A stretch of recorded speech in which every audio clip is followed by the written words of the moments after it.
Oh boy. I know that some of you guys have been anticipating this review for quite some time now, and well, here it is.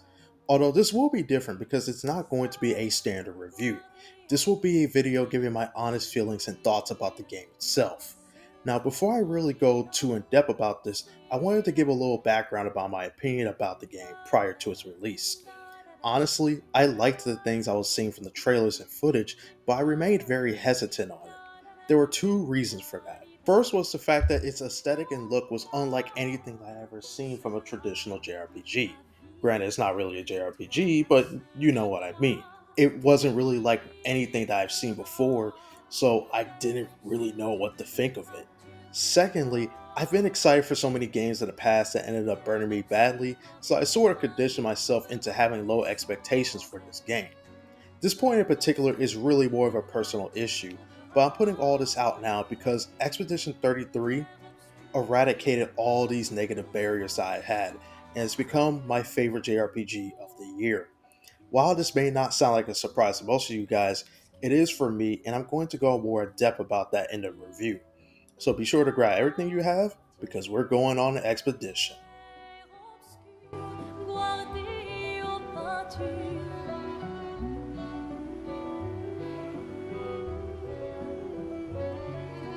Clair obscur, trouble de rature, courera effet. Clair obscur, guardé aux peintures, trouvera sans aide. Clair obscur, trouble de rature, trouvera effet. Clair obscur, guardé aux peintures, trouvera sans aide.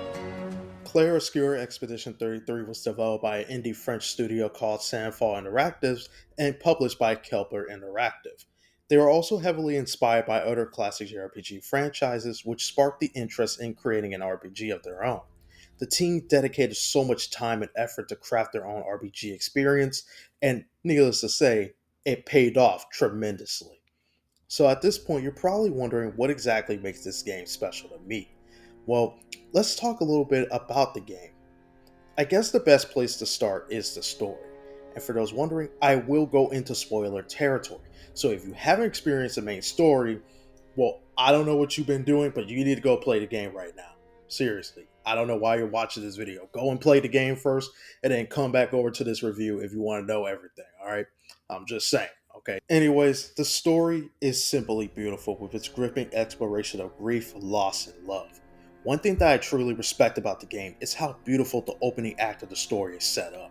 We see this massive celebration, but when you look deep into it by talking to the different NPCs, you realize that this celebration isn't a joyous occasion. It's a celebration of saying goodbye to loved ones. And as the paintress erases the number 34 and paints the 33, we see everyone of that age disappearing, including Gustav's girlfriend, Sophie. We see that despite claiming to have made peace with her eventual death, she can't hold in her sadness of not being able to cherish more of their time together. Now, when it comes to the first hours of JRPGs, it's typically difficult to hook players in from the very beginning. Sometimes that hook doesn't happen until a few hours later into the game, but this opening did just enough to not only show the relationship with some of the characters, but it demonstrates just how high the stakes truly were. From here, Gustav, Lune, Bael, and Ciel volunteered to become part of Expedition 33 to stop the Paintress. As we play through the game, we start to see just how beautiful and cruel the world is. Seeing the corpses of previous expeditioners and their journals encapsulated their feelings before their deaths. The first portion of the game showcases the world and the desires that the team shares. Another thing that I love about the characters themselves is how they feel like living people, and they're not just reliant on a single trope or stereotype. Their conversations, their personalities, everything about our main cast just feels natural. Of course, we later have our goofy characters like Eske, Monoko, and the Gestrels, but they help balance out the seriousness with bits of humor, charm, and fun, which is most definitely needed because as we dive deeper into the narrative, it truly gets crazier. After the death of Gustav, we get introduced to Verso, who's personally my favorite character in the story. Some people may dislike him, but I find him to be an engaging protagonist with a good amount of complexity. After defeating the Paintress, we learned that the world we've been exploring this whole time was in fact a canvas world revealed to be made by a real life Verso who originally died saving his younger sister Alicia otherwise known as Mael. The story completely shifts from being about survival and liberating the world from the evil paintress to a story about a family completely broken by grief. The paintress, or Aline, is Verso's mother, and she was unable to come to terms with his loss, that she essentially immersed herself in his canvas and created a painted version of her family, which is where we get the Verso that we know, and the painted Renoir, who was actually trying to protect Aline. What I truly love about the story is that it becomes more than just saving a broken world. It's about trying to save a family that is torn about the son and brother they've lost and understanding the effect it has on them. Aline becomes so burdened with sadness, she essentially uses the canvas as an escapism from the tragedy. Meanwhile, Renoir wants to destroy the canvas because being stuck in there for a certain period of time can kill her. What I find interesting about Renoir as a character is that we come to paint him as a villain when in reality he's also hurt by Verso's death, but he still wants his family to move forward with this pain. He's not doing this because he's some evil asshole, but he's fighting to save his family that he does have. Destroying the canvas hurts him, but in his eyes it needs to be done. This is also tied in with Painted Verso, as he simply is a replacement for the real Verso, and he knows that. The biggest thing to keep in mind is that Verso has been essentially tormented by the loss of pain of the people in the canvas world, but he also witnesses the burden his death has had on the Desandra family.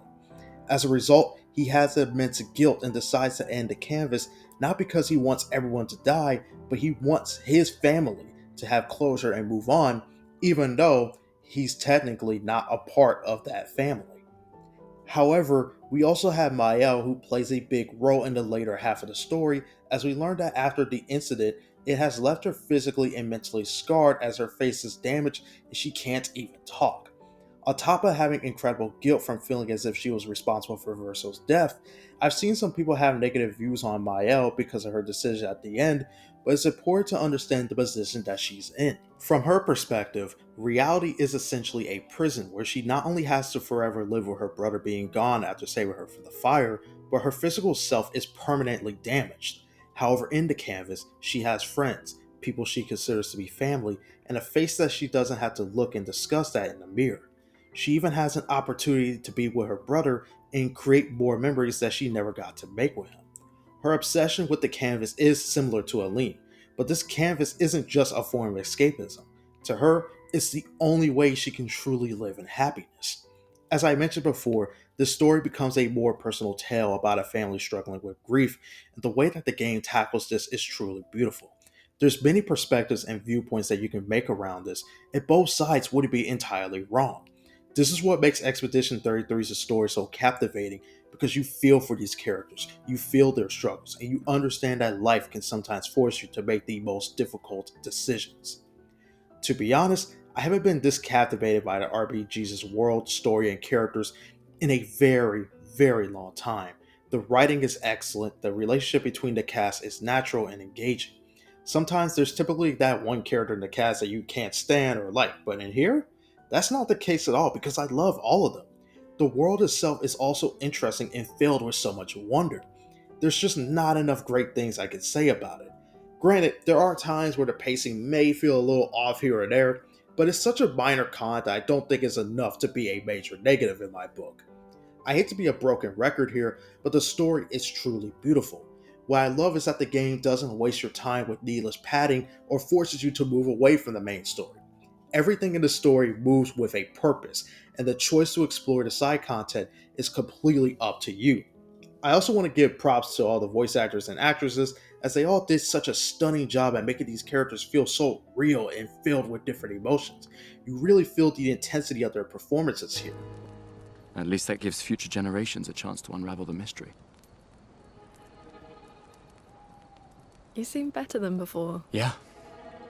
Holding it together. Shock's worn off. A bit. We can't bring anyone back. But I thought we can keep their spirit alive by pushing forward. And at least there's 3 of us now. The mission hasn't changed. Tomorrow comes. Tomorrow comes. Now, there's still so much story and lore that I haven't even begun to cover, but that's something I'll save for another video. For now, I think it's time to shift our focus into the gameplay. When it comes to the combat system, it's incredibly addicting. The best way I could describe it is that the combat is based on timing and reacting. Each skill will have different button prompts that you have to press to get a damage boost, and when it's the enemy's turn, you have the option to dodge or parry their attacks. Unlike in most RPGs where you have to just tank a hit from an upcoming enemy attack, the game gives you an option to avoid that. However, it's not easy to do because you'll need to recognize the enemy's attack patterns and react accordingly. At first, there was a lot of trial and error because I was new to the system, but as you learn how to play the game and take in the mechanics, this easily became one of my favorite battle systems that I played in a very long time. To me, it carries elements from games like Legend of Dragoon and Dark Souls, but it combines both into a system that provides a good level of challenge and engagement from the player. This isn't one of those games where you can just do the same setup and stomp every encounter slash boss. The game requires you to actually take the time to adjust your skills, strategies, and focus heavily on your reactions. You can also use the aim system and shoot at flying enemies that can't be attacked normally. What really makes combat so fun and interesting is that there's always a sense of tension for each fight, because, to be honest, it doesn't take much for enemies to overwhelm you and lose that encounter. Trust me, I've seen the game over screen far too many times. However, the game gives you so much variety and customization to your characters' builds. You have the option to make them into a powerhouse, or maybe you want one of them to prioritize good defense and speed. You're allowed to build the cast however you want, and I love that. The exploration here is absolutely ridiculous. I can't stress enough just how shocked I was to see that there was a legitimate interactive world map. Not some half assed map or some boring fast travel nonsense like you see in some JRPGs. I mean a large expansive map where you can travel on foot, swim across the sea, and fly around everywhere. It really reminded me of the old school era of JRPGs like Xenogears, Suikoden, and older Tales of games where you can freely explore the map. While some people might critique it for not having a mini map, the decision to not include a map of the areas in general, I believe works because the world itself is so interesting and large that I want to explore them and be surprised by what I would encounter. Honestly, sometimes exploration gets hindered in some newer RPGs because the game will just tell you what the next destination is, and you don't get that same level of excitement wondering if you're going to take a unique pathway to a treasure or a special enemy. Granted, I get that this perspective will likely be shared by older JRPG fans, and that some may prefer the more convenient adjustments. Although I feel that the way it's handled here is extremely well done, especially since the game has so many interesting locations and collectibles to unlock, such as new weapons and costumes. It's actually really cool just how much you can find just by simply playing the game and doing various side quests. I always get excited to find a new outfit or hairstyle for my characters because in this day and age, stuff like this would be DLC that you need to cough up money for. While the game does have one costume set that is DLC, you still get a wide range of different outfits. This game is loaded with so much optional content that will triple your playtime, and I love that because you can do everything at your own pace. I mean, we have character side stories, extra dungeons, boss fights, mini games, arenas, super bosses, and even a new game plus mode where the game becomes more difficult. Although New Game Plus is something I recommend doing after you do most of the side content. But the main point is that there's always something that you can do even after beating the main game. Now, I do have some bits of cons about the game that I didn't fully like. First off, only having one save file is pretty lame. This game has too much optional content for there to be only one save file and that's it. If anything, it's more of an inconvenience because there's times where I may want to go back to an older file and do something different there. Secondly, there are the occasional weird bugs that pop up sometimes, but nothing really game breaking. Then there are times when the difficulty spikes can get a little too high to the point where enemies will just start one-shotting you, which can get a little annoying. So I think there should have been a little bit of better balancing here. This is also true for the final boss because if you did the side content before you go on to the final battle, you can just completely destroy him, which takes a little bit of the attention away from the fight itself. But outside of that though, I don't have too many cons to say about the game. Honestly, one thing I've said to my brother that I love about Expedition 33 is that this game is more of a JRPG than most JRPGs are nowadays. And what I mean by that is that it carries so many elements from JRPGs that we love and know, some of which we don't see too much of nowadays, like world maps and mini games. To me, Expedition 33 has all the elements that I love about old school JRPGs and encapsulates so much of those same vibes, but in a different style than what we're used to. Of course, there's one more thing I need to address, and that's the music. Holy shit. This game has phenomenal music. I mean, I haven't heard a game OST that has captivated my ears in so long. When you listen to the music, you feel that shit. You feel the emotion that it's trying to convey to you.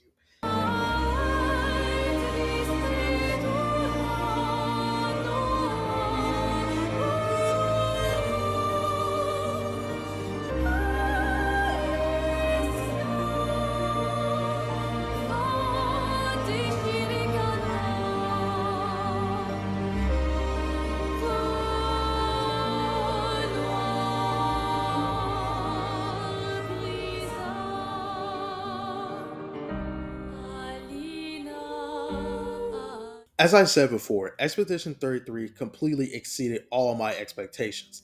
This was a game that I genuinely was not expected to become so attached to.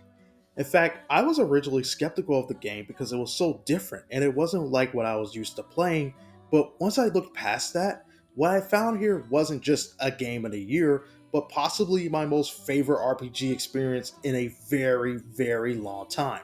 And I played my fair share of games like Dragon Quest, Personas, Final Fantasy, and Trails, and all that stuff, but almost none of them have ever truly made me feel the way that I felt about Expedition 33. Call that glazing if you will, but that's my personal experience. It's not about what other people think. What this game has done is truly amazing, and the team behind it deserves all the praises that they can get. Especially when you consider the fact that this is a $50 game. It's not 60, it's not 70, it's not 80 like some stupid Mario Kart or anything. This is a $50 game that has almost just as much content as some of the other AAA games out there. Even other JRPGs like the Final Fantasies, the Dragon Quest, and all that stuff. This is a game that is easily deserving of those price points, but they chose to specifically stick at 50 because they wanted people to enjoy this game. They wanted as many people as possible to play this game, and I find that to be very, very admirable, man. That's really cool to see that the developers truly care about us and wanting to experience this game. I think it's very, very cool. And the sheer amount of passion that is put into this title is absolutely incredible, man. I really do think it's amazing. And it's truly funny just how like I went from being somebody who was kind of like ambivalent towards this game to being like a full-on supporter. And that's not something that usually happens a lot for me. I play a lot of JRPGs, I have my opinions about them, and I kind of just go about my day. But this game in particular really managed to change a lot of the opinions and feelings I thought about the game before playing it, and coming out with a completely different viewpoint and perspective after being the game and putting almost, I want to say, about almost 100 plus hours into it.